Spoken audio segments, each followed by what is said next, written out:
Soy el rabino Uri Ayalon de Jerusalén. Israel está en guerra. Esperemos y rezaremos que todos los secuestrados vuelvan lo más rápido posible a sus casas. Y esta semana, la parashá de Beshalach. En la parashá de Beshalach encontramos en el texto uno de los milagros más conocidos de la humanidad. Sí, en el cual el pueblo de Israel cruza el Mar Rojo cuando se divide en dos.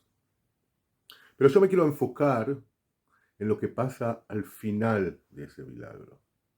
Y en ese versículo increíble que está escrito después de que el mar se empieza a cerrar sobre los egipcios. Y al final, el pueblo de Israel ve a todos los egipcios muertos en las orillas del río. Y ahí dice, y creyeron en Dios y en Moshe su siervo.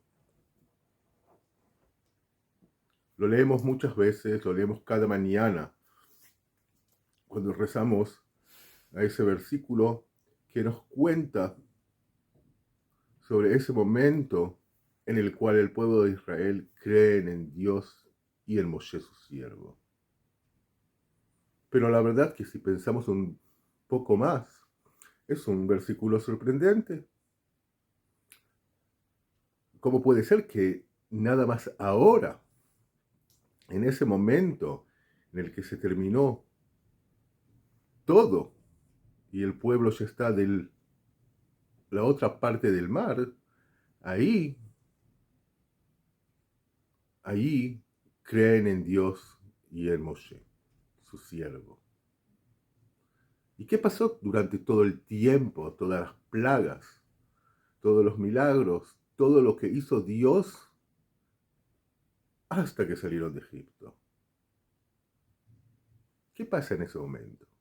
¿Por qué ahí no está escrito ese versículo que nos explica, pero que por una vez por todo, el pueblo de Israel cree en Dios? Nada más que cree en Dios porque vieron su gran mano. ¿Y no vieron su gran mano antes? Es interesante porque es un poco paralelo al proceso que pasan los egipcios, y especialmente los sabios egipcios, durante las plagas. Y el pueblo de Israel lo pasa nada más ahí. Pero tenemos que mirar a ese proceso, ese momento, también de las decisiones de Dios y de Moshe, cómo construir esa salida de Egipto. Cómo dejar a un lado el pueblo y poner la lucha entre Dios y el faraón en el centro. Hasta que llega un momento en el cual Dios y Moshe entienden que todavía el pueblo de Israel, también que ya salió de Egipto, no está convencido que Dios es Dios. Y dicen algunos comentaristas que todavía el temor del rey está sobre el pueblo de Israel. Y tienen que ver al rey y a todos los egipcios ahí muertos sobre la orilla del mar para creer en Dios. Eso es algo que nosotros tenemos que aprender y estudiar. Pero podemos aprenderlo de diferentes maneras. Y yo voy a elegir de las maneras de las decisiones que se hacen, cuándo involucrar al pueblo dentro de todo el relato y cuándo pensar que hay que tratar el tema de la salida de Egipto del pueblo como el tema central. Y eso viene un poco tarde. Eso viene al final del todo.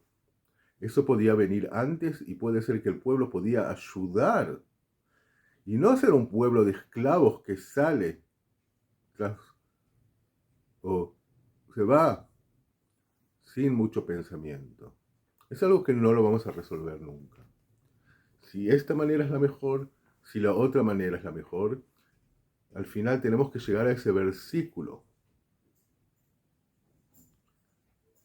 Pero ese versículo llega antes de que todos cantan para agradecer, pero tenemos que fijarnos qué pasa justo después de que cantan, que ahí se quejan de vuelta.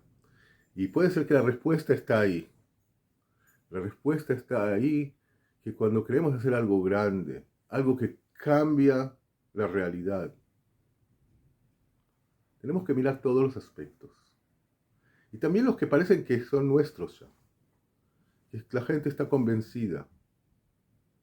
Y no tomarla así, como si sí, no hay que poner esfuerzo ahí. Porque eso no desaparece. Y los desafíos